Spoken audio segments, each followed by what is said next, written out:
अस्सलाम वालेकुम। I am Sultan Ali, lecturer in higher education department. KPK में ईटा के थ्रू रिक्रूटमेंट का प्रोसेस ऑलमोस्ट कंप्लीट हो चुका है और रिसेंटली हजारा डिवीजन के टेस्ट हुए हैं। पीएसटी सीटी के पीएसटी का टेस्ट हमने डिस्कस करके अपने यूट्यूब चैनल पर अपलोड कर दिया है, आप वहां पर देख सकते हैं। आज की इस वीडियो में हम सीटी का पेपर डिस्कस करेंगे। ये पेपर 2 हिस्सों में डिस्कस किया जाएगा, 50 एमसीक्यूज पहली वीडियो में और 50 आपको दूसरी वीडियो में देखने को मिलेंगे। इसके बाद एमके प्रिपरेशन शुरू कर रहा है एसएसटी की तैयारी का प्रोसेस, क्योंकि फौरी बाद वही प्रोसेस आना है। प्राइमरी और मिडिल स्कूल टीचर की रिक्रूटमेंट के बाद हाई स्कूल टीचर की रिक्रूटमेंट होनी है और उसके लिए एमके प्रिपरेशन के प्लेटफॉर्म से SST general, SST biochemistry, SST physics math और एसएसटी आईटी की तैयारी का आगाज कर दिया गया है। उन सेशंस को ज्वाइन करने के लिए आप डिस्क्रिप्शन में दिए गए नंबर पर राब्ता कर सकते हैं। पेपर की डिस्कशन का आगाज करते हैं। तो सबसे पहला क्वेश्चन मैथमेटिक्स के पोर्शन से है कि the ratio of books on the shelf A to shelf B is 6:5, यानी कि ए और बी में जो रेशियो है वो क्या है, 6:5। And the ratio of books on the shelf B to C is 4:9। तो अगर आप बी और सी की रेशियो देखें तो आपके पास है 4:9। अब आपका क्वेश्चन ये है, what is the continued ratio among the number of books on the shelves. हमने ए बी और सी की कंटिन्यूड रेशियो बनानी है, तो उसके लिए आप क्या करेंगे, पहले तो आप इनको इस तरह इकट्ठा लिख लेंगे। फिर ए और बी की जो रेशियो है 6:5, इसको इकट्ठा लिखेंगे। बी और सी की जो इकट्ठी है वो है 4:9। अब कंटिन्यूड रेशियो बनाने के लिए जो कॉमन रेशियो होती है आपने उसको यूनिफॉर्म करना होता है, सेम नंबर पे लाना होता है। तो उसके लिए हम 5 को 4 से मल्टीप्लाई कर देंगे और 4 को 5 से, दोनों 20 हो जाएंगे। तो चूंकि इसको 5 से मल्टीप्लाई किया है तो इसको भी 5 से करेंगे, ये भी उतने गुना बढ़ेगा। इसको 4 से मल्टीप्लाई किया है तो इसको भी 4 से करेंगे। तो रेशियो क्या बन जाएगी, 6 4 जार 24, 5 4 जार 20 और 9 5 जार 45। तो हमारी कंटिन्यूड रेशियो बनती है 24:20:45। नेक्स्ट क्वेश्चन है, express 38 centimetre out of 285 centimetre as a percentage. तो 38 सेंटीमीटर आउट ऑफ 285 सेंटीमीटर और परसेंटेज में लिखने के लिए हम 100 से मल्टीप्लाई कर देते हैं। अब इसे सॉल्व करते हैं। ये भी 5 से डिवाइड हो सकता है, ये भी 5 से, तो हम कर लेते हैं 25 जार 100 एंड 57 को अगर 5 से मल्टीप्लाई करें तो 285 आ जाता है। इस तरह ये चीजें जुबानी में कैसे पता होती हैं, बार बार प्रैक्टिस करने से, बार बार रिवाइज करने से। इसके बाद 2 19 जार 38, 3 19 जार 57। तो ऊपर रह गया 2 × 20 और नीचे रह गया 3। 20 को 2 से मल्टीप्लाई करेंगे 40 आएगा, जब उसको 3 से डिवाइड करेंगे तो आंसर आएगा 13.333%। तो ये जितनी बार आगे मर्जी 3 लिखते जाएं यही आंसर आएगा। नेक्स्ट क्वेश्चन है, how many proper subsets does the set A have. अच्छा, किसी भी सेट के अंदर अगर हमें देखना हो टोटल सबसेट्स कितने होते हैं, तो टोटल सबसेट्स निकालने का एक फार्मूला है। वो फार्मूला है 2⁻n के कितने एलिमेंट्स हैं। तो इस सेट के अंदर 4 एलिमेंट्स हैं, तो इस सेट के टोटल सबसेट्स बन सकते हैं 2⁻4 यानी कि 16। अगर आपने देखना हो कि प्रॉपर सबसेट्स कितने बन सकते हैं, तो किसी भी सेट के सबसेट्स में से एक सेट प्रॉपर सबसेट नहीं होता, वो होता है ऐसा सबसेट जिसमें असल सेट के सारे एलिमेंट्स नहीं हो। तो ये एक जो है ये अपना खुद सबसेट तो है लेकिन प्रॉपर सबसेट नहीं है, तो उसके लिए फार्मूला होता है 2⁻n-1। अब 2⁻n आपके पास है 16, -1 करेंगे तो यह हो जाएगा 15। नेक्स्ट है, if x⁻³ -1 divided by x⁻³ is equal to 5, find the value of x⁻6 plus 1 divided by x⁻6। तो हम इसे इस तरह कर लेते हैं, x³ -1 डिवाइडेड बाय x³। अगर आप इसका स्क्वायर लें तो ये बराबर होगा फर्स्ट एलिमेंट का स्क्वायर प्लस सेकंड नंबर का सेकंड एलिमेंट का square minus 2 first element multiply second element. तो अब यहां पर आप देख सकते हैं कि ये दोनों आपस में हो जाएंगे cancel. x³ -1 divided bye x³, इसकी वैल्यू आपको पता है 5 है, तो 5 लिख लेंगे इसकी जगह और ऊपर स्क्वायर वैसे का वैसे आना देंगे।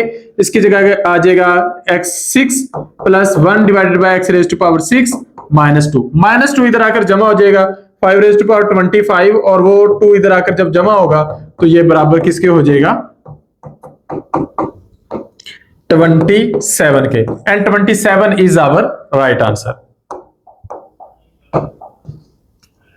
नेक्स्ट क्वेश्चन है, there is a certain pair of number, कोई से दो नंबर है, वो कोई से फर्जी नंबर है। हम कह लेते हैं कि पहला नंबर जो है वो आपके पास x है और दूसरा नंबर आपके पास y है। तो कहते हैं sum of twice the first number and thrice the second number is 61, यानी कि पहले नंबर के डबल में दूसरे नंबर का ट्रिपल जमा करें, that will be equal to 61। और अगर हम सब्ट्रैक्ट करें 5 टाइम्स द सेकंड नंबर को 4 टाइम्स द फर्स्ट नंबर से, तो उसका आंसर क्या आएगा 45। अब ये आपके पास दो इक्वेशंस बन गई हैं, इन इक्वेशन से आप मालूम कर सकते हैं x और y की वैल्यू। उसके लिए आपने क्या करना होता है कि किसी एक वेरिएबल के कोएफिशिएंट्स को बराबर करना होता है। तो अगर हम इस इक्वेशन को 2 से मल्टीप्लाई कर दें तो हमारे पास जो नई इक्वेशन बनेगी वो बनेगी 4x plus 6y that is equal to 122। और ये इक्वेशन हम वैसे की वैसे लिख लेते हैं 4x minus 5y that is equal to 45। अब हम पहली इक्वेशन में से दूसरी को माइनस कर देते हैं, तो जब माइनस करते हैं तो नीचे सारे सिंबल्स बदल दिया करते हैं, ये कैंसिल हो जाएगा, 6 और 5 11y हो जाएगा, और 122 में से 45 माइनस करेंगे तो 77 रह जाएगा। अब ये जो 11 है इसको दूसरी साइड पर ले जाके डिवाइड कर देंगे, 77 को जब 11 से डिवाइड करेंगे आंसर हमारा आएगा 7। तो 7 ये हमारे पास y की वैल्यू आ गई है। अब हमने x की वैल्यू फाइंड आउट करनी है, तो किसी एक इक्वेशन में y की वैल्यू पुट कर लें। तो हम यहाँ पे कर लेते हैं 2x plus 3y is equal to 61। 2x plus 3y की वैल्यू क्या आई है 7, it is equal to 61। 2x को इधर रहने देते हैं, 7 3 जा 21, 21 को दूसरी साइड पे ले जाते हैं, ये इधर जमा में है उधर जाके माइनस में हो जाएगा। 2x बराबर आ गया 40 के, 2 को दोनों साइडों पर डिवाइड कर देते हैं तो आंसर आ जाएगा 20। तो आपके पास फर्स्ट नंबर जो है, जो आपका असल में क्वेश्चन है फाइंड द फर्स्ट नंबर, तो फर्स्ट नंबर आपके पास क्या आ गया 20।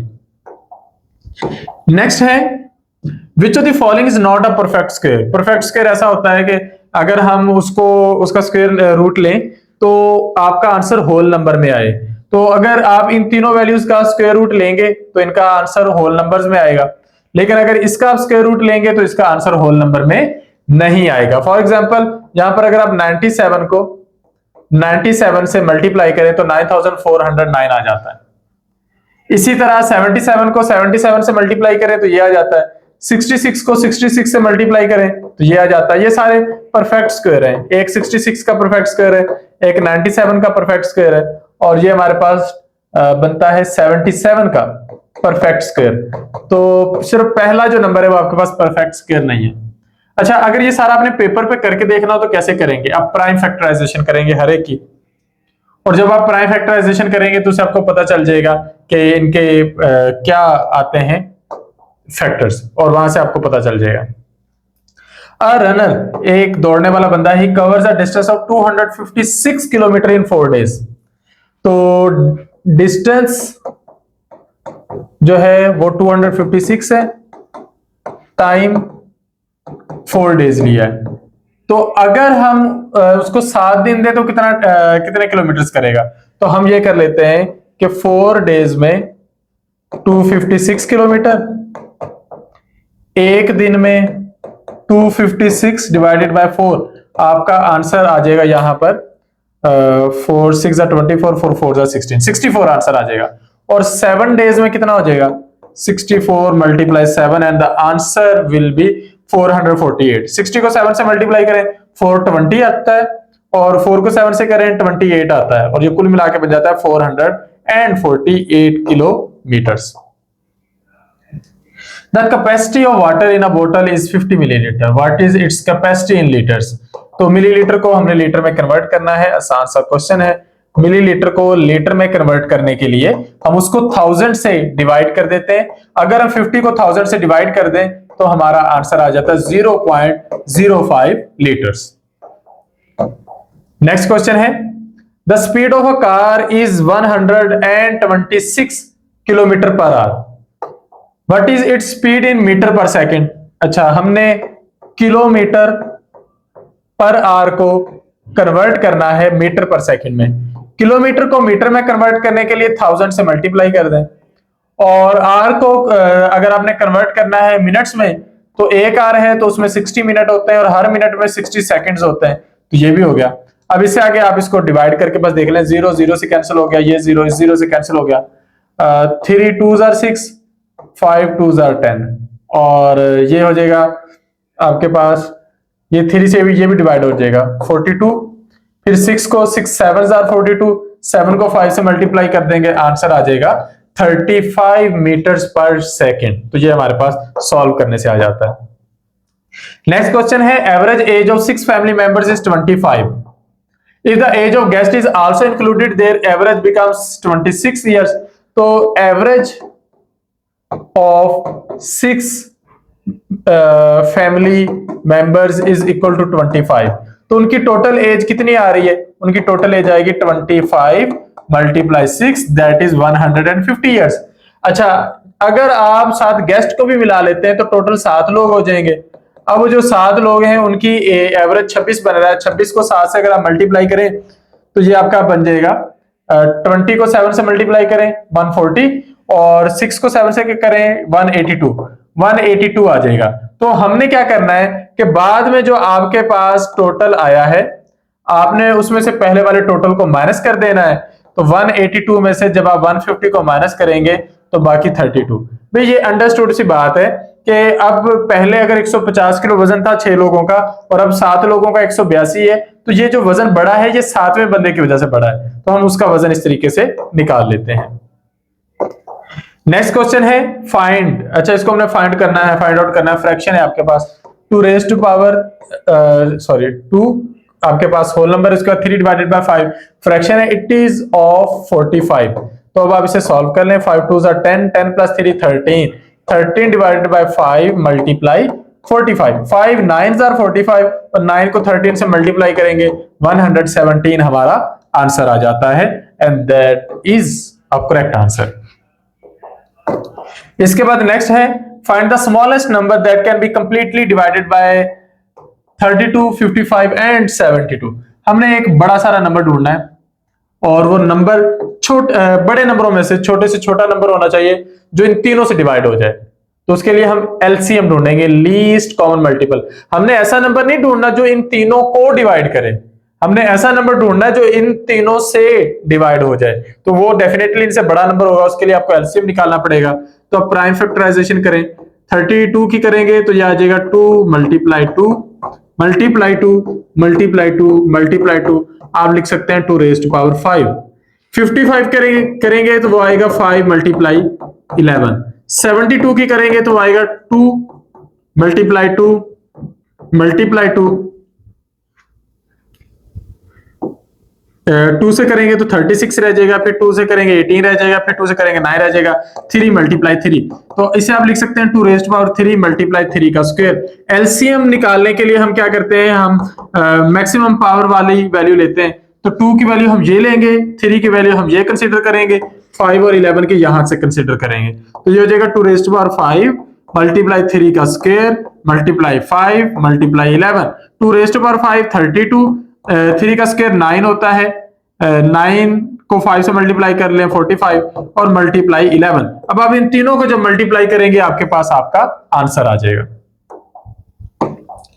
नेक्स्ट हमारे पास the sides of a triangle have the length x, x plus 4 and 20.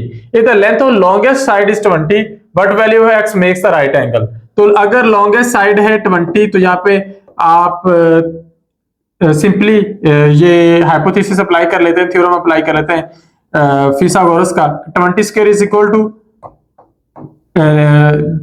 Length of one side का square plus length of other side का स्क्वायर। तो इसे आप इस तरीके से सॉल्व करेंगे, 20 का स्क्वायर लेंगे 400 आएगा, x स्क्वायर प्लस इसको सॉल्व करने के लिए फर्स्ट वैल्यू का स्क्वायर सेकंड वैल्यू का square, 2 multiply first value multiply second value, ये आपके पास आ जाएगा 8x।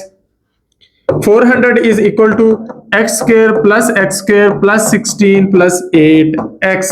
हम क्या करते हैं कि 400 को भी इधर ले आते हैं तो ये रह जाएगा 2x स्क्वायर, ये दोनों मिलके 400 इधर आके माइनस का हो जाएगा, माइनस का 400 और ये प्लस 16, ये माइनस का 384 बन जाएगा और यहाँ पे आ जाएगा प्लस का 8x। अब सारी इक्वेशन को अगर आप 2 से डिवाइड कर दें ये रह जाएगा x square plus 4x minus 192। अब इसको सॉल्व करने के दो तरीके हैं, या तो आप क्वाड्रेटिक फार्मूला अप्लाई कर दें या फिर आप इसकी फ्रैक्शनेशन कर लें। क्वाड्रेटिक फार्मूला होता है कि अगर आप x की वैल्यू फाइंड आउट करना चाहते हैं तो minus B plus minus B का square minus 4ac divided by 2a minus B. अब b की वैल्यू आपके पास यहाँ पे क्या है 4, c की वैल्यू क्या है माइनस 192, a की वैल्यू क्या है 1, तो माइनस b करेंगे तो ये माइनस 4 हो जाएगा, प्लस माइनस b का स्क्वायर लेंगे 4 का स्क्वायर 16 आएगा, माइनस 4 को मल्टीप्लाई करना है 1 से 4 ही रहेगा, और फिर 4 को मल्टीप्लाई करना है c से यानी कि माइनस 192 से। तो अगर हम 4 को 192 से मल्टीप्लाई करें तो ये हमारे पास बनता है 768। ये माइनस की वैल्यू जमा हो गई है क्योंकि ये माइनस इस माइनस से जमा होकर मल्टीप्लाई होकर जमा हो जाता है। 2 को a से मल्टीप्लाई करेंगे, a की वैल्यू हमारे पास 1 है, यानी कि यहां पर हमारे पास a की वैल्यू 1 है क्योंकि x स्क्वायर के साथ कुछ भी नहीं है, b की वैल्यू 4 है, c की वैल्यू माइनस 192 है। अब ये अगर आपको समझ में आ गया है तो ये सॉल्व करना आसान है। 2 को 1 से मल्टीप्लाई करेंगे 2 आ जाएगा, माइनस 4 प्लस माइनस 16 और 78 को अगर आप जमा कर लें 784 बनता है, और 84 का अगर आप स्क्वायर रूट लें तो वो आपके पास बनता है 28 और ये आ जाएगा नीचे 2।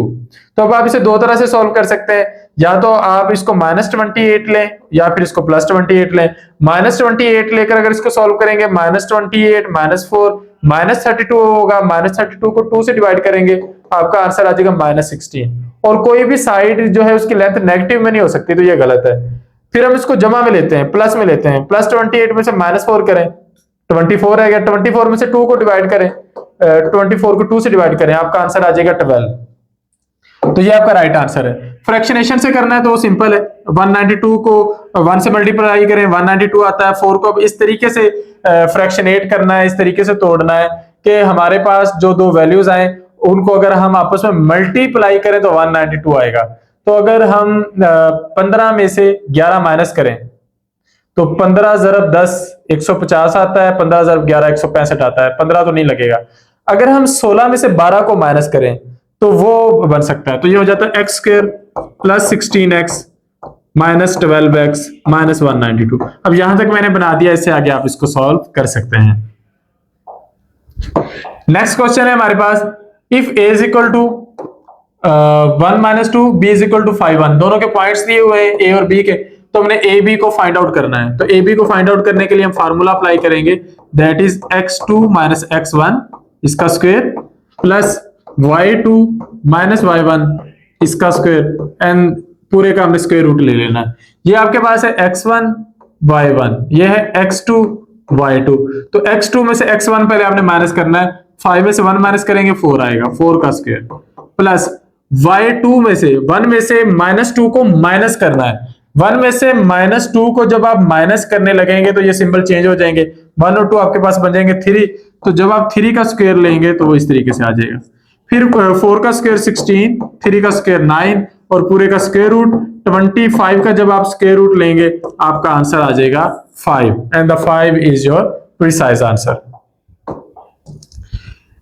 Find the value of a cube minus b cube when a minus b is equal to minus 2 and ab is equal to 15। Formula apply करें, a माइनस b का क्यूब बराबर है a cube minus b cube minus 3ab और multiply a minus b। a minus b की value आपको पता है minus 2 है, तो माइनस 2 का क्यूब लेना है, वो बराबर है a माइनस b a का क्यूब माइनस b का क्यूब, ये हमने मालूम करना है माइनस 3। ab की वैल्यू हमें पता है 15 है, a माइनस b की वैल्यू हमें पता है माइनस 2 है। अब इससे आगे से सॉल्व करते जाएं, ये माइनस 8 आएगा, ये हमने फाइंड आउट करना है, और माइनस माइनस जमा हो जाता है, 15 3 45 और 2 90 हो जाता है। 90 को इधर ले 8 के साथ मिलके वो माइनस 90 है, ये माइनस 8 है, माइनस 98 बन जाएगा, और ये हमारा आंसर है। ये 90 सावधान है, जब इधर आना है उधर जमा की वैल्यू है, इधर आके माइनस की हो जाएगी। तो ये हमारा सॉल्व हो गया। नेक्स्ट क्वेश्चन है, what was sent into space after Badr 1 in the sequence of Pakistan satellite programme. Pakistan के सैटेलाइट प्रोग्राम में बदर 1 के बाद बदर 2 को स्पेस में भेजा गया था। टेलीविजन, दो अल्फाज हैं टेली और विजन, इनका मतलब क्या बनता है? इसका मतलब होता है दूर से देखना, टेली एंड विजन, विजन देखने से है और टेली दूर से है। इसी तरह टेलीस्कोप वर्ड आपने सुना होगा। A genetically modified sheep produces human clotting factor in human clotting factor ऐसा blood clotting factor होता है जो blood clotting का सबब बनता है, जो चोट लगने की सूरत में या किसी वजह से ब्लड क्लॉट बनवाता है। तो हमारी बॉडी में बहुत सारे क्लॉटिंग फैक्टर्स हैं। तो जेनेटिकली मॉडिफाइड शीप, जिसे हम जीएम शीप भी कहते हैं, जेनेटिकली मॉडिफाइड के लिए ये एब्रिविएशन भी यूज हो जाते हैं, जीएम या जीएमओ भी यूज कर लेते हैं। तो ये जीएम शीप है, तो इसके मिल्क से ये प्रोडक्ट ली जाती है। वैसे आजकल मॉडर्न टेक्निक ये है कि यूरिन के थ्रू भी प्रोडक्ट्स लेने का आगाज कर दिया गया है। The alkaline earth metals is the name of elements of which group. Periodic table में ग्रुप्स हैं 18 ग्रुप, हर ग्रुप का कोई खास नाम है। तो अगर पहले ग्रुप में आपके पास अल्कली मेटल्स हैं तो दूसरे ग्रुप में आपके पास है अल्कलाइन अर्थ मेटल्स, तो ये आपका दूसरा ग्रुप बन जाता है। नेक्स्ट है what is the colour of iron oxide formed on the cut Apple. आप सेब काटते हैं तो थोड़ी देर में रंग बदलना शुरू हो जाता है, तो जब वो रंग बदलता है तो उसका रंग क्या बनता है? Yellow brown. नेक्स्ट है rock candy is the best example of. Rock candy हमारे पास सुपर सैचुरेटेड सॉल्यूशन की एग्जांपल है। कैसा सॉल्यूशन? जो सैचुरेट हो गया लेकिन उसके बाद आपने उसको हीट अप किया और फिर वो उसने मजीद सॉल्यूट डिसॉल्व कर लिया, तो उसे हम सुपर सैचुरेटेड सॉल्यूशन कहते हैं। कोबाल्ट क्लोराइड पेपर का यूज कहां पे होता है? अगर हम पौधों में ट्रांसपिरेशन के प्रोसेस का एक्सपेरिमेंट कर रहे हैं और डिमॉन्स्ट्रेशन कर रहे हैं तो उसमें कोबाल्ट क्लोराइड का इस्तेमाल होता है। केमिकल चेंजेस की डेफिनेशन लिखी है, chemical changes take place only when matter changes to become an entirely different kind of matter. तो इसको हम केमिकल चेंज कहते हैं। तो नीचे 4 ऑप्शन है, इनमें से केमिकल चेंज को पहचानना है। ड्राई आइस सब्लिमेशन, आपके पास बर्फ पड़ी है और बर्फ जो है वो सॉलिड फॉर्म में है, डायरेक्टली उसमें से वेपर्स निकल रहे हैं, यानी कि सॉलिड डायरेक्टली कन्वर्ट हो रहा है वेपर्स में, तो इसे सब्लिमेशन कहते हैं। तो ड्राई आइस की जो सब्लिमेशन है वो एक फिजिकल प्रोसेस है, उसमें जस्ट उसकी जो है फिजिकल चेंज आई है, केमिकल चेंज नहीं आई, मॉलिक्यूल नहीं बदले। ब्रेकिंग एग, अंडा तोड़ देंगे तभी उसकी फिजिकल फॉर्म चेंज होगी। बेकिंग केक, जब आप केक को बेक करते हो तो तब उसमें फर्मेंटेशन होती है, जो कार्बोहाइड्रेट्स हैं वो ऑर्गेनिक एसिड्स में कन्वर्ट हो जाते हैं, तो इसे आप केमिकल चेंज कह सकते हैं। बाल काटना भी आपकी फिजिकल चेंज है। ग्राफ्टिंग टेक्निक है, पैवंतकारी होती है, आप एक पौधे के दो हिस्सों को कंबाइन करते हैं। एक पौधे का आप वो पोर्शन लेते हैं जिसके नीचे जड़ मौजूद होती है और दूसरे पौधे का वो पोर्शन लेते हैं जो कि ऊपर शूट वाला पोर्शन है और फ्लावरिंग पोर्शन है, उसको हम स्कायोन कहते हैं। तो रूट स्टॉक और स्कायोन को मिलाकर ग्राफ्टिंग की जाती है।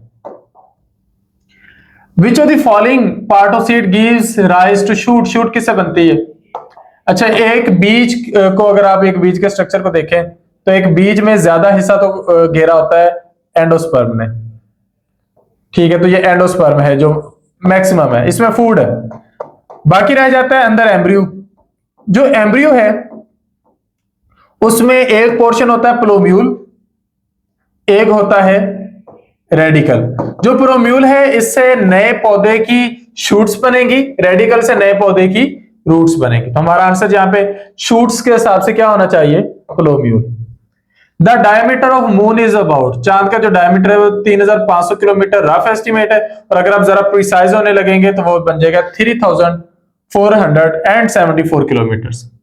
विच philosophy of curriculum emphasises the creation and execution of plans clearly aimed at achieving goals such as human welfare and democratic decision making? इसको हम कहते हैं प्रोग्रेसिविज्म, यानी कि बाय टाइम डेवलपमेंट में जाना, प्रोग्रेस करना। ये टारगेट बेस्ड होते हैं, प्लान बेस्ड होते हैं। Which mode of education is utilized to address both rapid growth and qualitative improvement in educational standards? एक तो आपका करिकुलम है, आप उसको फॉलो करते हैं, that is your formal education, लेकिन उस फॉर्मल एजुकेशन के साथ साथ आप शामिल करते हैं बहुत सारी ऐसी एक्टिविटीज जो सीखने की सलाहियत को बढ़ा देती हैं, इसे हम नॉन फॉर्मल एजुकेशन कहते हैं। Which document adopted by United Nation General Assembly? अगर आपने इकट्ठा लिखना हो तो आप लिखेंगे UNGA। कुछ सवालों में इस तरह इकट्ठा लिखा होता है और कैंडिडेट परेशान हो जाते हैं कि ये क्या चीज आ गई।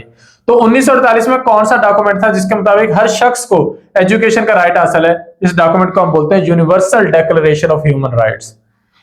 इन which constitution were both Urdu and Bengali declared as national languages? 1956 के आईन के मुताबिक उर्दू और बंगाली दोनों को कौमी जबानें, सरकारी जुबानें करार दिया गया था।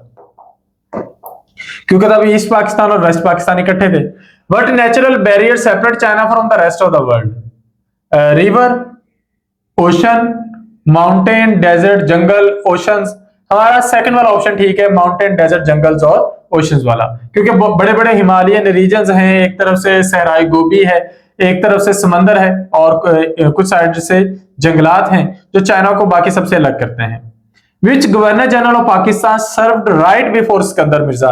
सिकंदर मिर्जा से पहले गुलाम मोहम्मद जो बहुत मशहूर ब्यूरोक्रेट थे, इन्होंने एज ए गवर्नर जनरल काम किया। ये फालज और लकवे के मर्ज का शिकार रहे, लेकिन उसके बावजूद ये पाकिस्तान के गवर्नर जनरल रहे और पाकिस्तान की एडमिनिस्ट्रेशन का बहुत बुरा जमाना था, ये उनमें से एक दौर आप काउंट कर सकते हैं। When objective resolution was adopted? Objective resolution Pakistan बनने के बाद जल्द ही मंजूर कर ली गई थी। इसे करारदाद मकासद कहते हैं कि हमने ये मुल्क हासिल किया था इस्लाम के नाम पर। तो एक करारदाद मंजूर करनी पड़ी कि इस मुल्क में जब भी कोई कानून बनेगा तो वो कुरान और सुन्नत के अगेंस्ट नहीं होगा, हाकिमियत अल्लाह की मानी जाएगी और इस्लाम सरकारी मजहब होगा। तो ये इसको करारदाद मकासद कहते हैं। ये 12 मार्च 1949 को मंजूर की गई लियाकत अली खान के दौर में। The structure of government is based on how many parts? 3 होते हैं, मुकन्ना, इंतजामिया और अदलिया। तो आप इन्हें कह लेते हैं लेजिस्लेचर, एग्जेक्टिव्स और जुडिशरी। ये 3 पिलर्स हैं जिनके बेस पर हुकूमत जो है वो सरवाइव करती है। वैसे अब इसमें रिसेंटली सहाफत को भी काउंट किया जाता है कि जो हमारे सहाफत है वो भी इसी का ही एक पिलर है। How many princely states were in British India before independence? कोई रफ एस्टिमेट तो कोई 560 565 का लगाया जाता है, लेकिन ज्यादा प्रिसाइज होकर कहें तो मतलब 600 के करीब करीब हम उसे राउंड ऑफ कर लेते हैं, प्रिसाइजली तो 565 है। मंदरजा झेल में से कौन से पैगंबर ने अल्लाह ताला से सेहत के लिए दुआ की? हजरत अयूब अलैहिस्सलाम जल्दी बीमारी का शिकार थे, एक लंबे अरसे तक वो आजमाइश उन पर रही, तो उन्होंने अल्लाह ताला से दुआ की कि अल्लाह मुझे इस मरज से निजात अता फरमा, तो अल्लाह ताला ने उन्हें उस मरज से निजात अता फरमाई। इमाम अहमद बिन हम्बल ने मामून रशीद के अकीदे के बारे में क्या रवैया अख्तियार किया? अब खलीफा मामून रशीद, जिसके बारे में कहा जाता है कि ये दोनों भाई जो थे, मामून रशीद और अमीन रशीद, हारून रशीद के 2 बेटे थे और अपने उस्ताद के जूते सीधे किया करते थे। अगर आप इनकी प्रैक्टिकल एग्जांपल देखें तो प्रैक्टिकल एग्जांपल ये है कि इमाम अहमद बिन हम्बल जो उस्तादुल उसाजा हैं, बहुत सारों के इमाम हैं, उन्होंने मामून रशीद की बात नहीं मानी तो मामून रशीद ने इन्हें कोड़े लगवाए थे। बात क्या थी कि मामून रशीद एक अकीदे पर आप कह लें कि अड़ गया था कि कुरान जो है वो मखलूक है, तो इमाम अहमद बिन हम्बल ने इसका सख्ती से इनकार किया था। हुजूर सल्लल्लाहु अलैहि वसल्लम की विलादत के वक्त किस बादशाह के महल के मीनार गिरे थे? कंगरे कहां पे गिरे थे? तो किसरा वो बादशाह था जिसके महल के मीनार गिरे थे। बनी इसराइल को गर्मी से महफूज रखने के लिए अल्लाह ताला ने क्या इंतजाम किया? बनी इसराइल काफी अर्सा तक सहराओं में चलते गए, फिरौन की हुकूमत से निकले थे और वापस कनान की तरफ जा रहे थे जहां से उनके अबाउजाद का ताल्लुक था, तो उनको गर्मी से महफूज रखने के लिए अल्लाह ताला ने उन पर बादल का साया रखा। इस कौम पर बड़ी नेमतें रही हैं अल्लाह ताला की। हजरत जुनैद बगदादी रहमतुल्लाह अलैह ने तसव्वुफ के मसाइल पर कितनी मुख्तसर किताबें लिखी? तकरीबन 30। नेक्स्ट है choose a correct sentence that expresses possibility. अच्छा, पॉसिबिलिटी आपने बतानी है, आपने ये नहीं कहना कि लाजमी ये है। अच्छा, पहला सेंटेंस देखते हैं, you should leave the room now. ये तो एक तरह से आप कह लें कि ओपिनियन है या जाने को कह रहे हैं, इजाजत दे रहे हैं। मे आई बोरो योर पेन, ये इजाजत ले रहे हैं। It might be her book, ये उसकी किताब हो सकती है या फिर नहीं हो सकती, तो ये पॉसिबिलिटी वाला क्वेश्चन बन जाता है। मे गॉड ब्लेस यू, ये आप कह रहे हैं कि विशेस में आ जाता है। Your keys are lying somewhere in the kitchen, तुम्हारी चाबियां किचन में कहीं पड़ी हैं।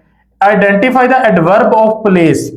अच्छा, अब हमने एडवर्ब ढूंढना है, हमने कोई ऐसी चीज ढूंढनी है जो वर्ब के मीनिंग्स को बढ़ा दे और उसमें प्लेस का जिक्र हो। That is somewhere, lying somewhere, तो समवेयर जो है वो यहाँ पे एडवर्ब ऑफ प्लेस है। नेक्स्ट है we have been studying dash the entire weekend. अच्छा, अब आपने यहाँ पर एंटायर वीकेंड कहा है, जर्नलाइज किया तो यहाँ पर फॉर का इस्तेमाल होगा। अगर जर्नलाइज ना करते, बहुत स्पेसिफिक होते, तो हम सिंस का यूज करते। Choose a sentence with correct order of adjective. Sometime एक सेंटेंस ऐसा आता है जिसमें बहुत सारे एडजेक्टिव्स यूज हो रहे होते हैं। एक चीज की बहुत सारी खूबियां होती हैं, लाइक यहाँ पे बूट्स के लिए नाइस, रेड, न्यू, रेन, ये सारी उसकी प्रॉपर्टीज हैं। तो तब आपने कौन सी सीक्वेंस यूज करनी है? इंग्लिश में एक रूल एग्जिस्ट करता है जिसे ओसेस कॉम्प रूल कहते हैं। आपने सबसे पहले ओपिनियन ऐड करना है। अगर नाइस पहले है तो आपका राइट आंसर है, तो यहां पर नाइस पहले नहीं है। उसके बाद साइज बताना है, यहां पर साइज का वैसे जिक्र नहीं है। फिर एज बतानी है, एज लिखी हुई है न्यू है, तो ये आपका जहां पे नाइस के बाद न्यू आ गया, ये आपका राइट आंसर है। उसके बाद शेप बतानी होती है, फिर कलर, फिर ओरिजिन, फिर मटेरियल, फिर पर्पस। तो पर्पस एंड पे है, रेन बूट्स है, कलर भी बाद में है, दैट इज रेड। तो ये हमारी सही सीक्वेंस बन रही है, इसे ओसेस कॉम्प रूल कहते हैं।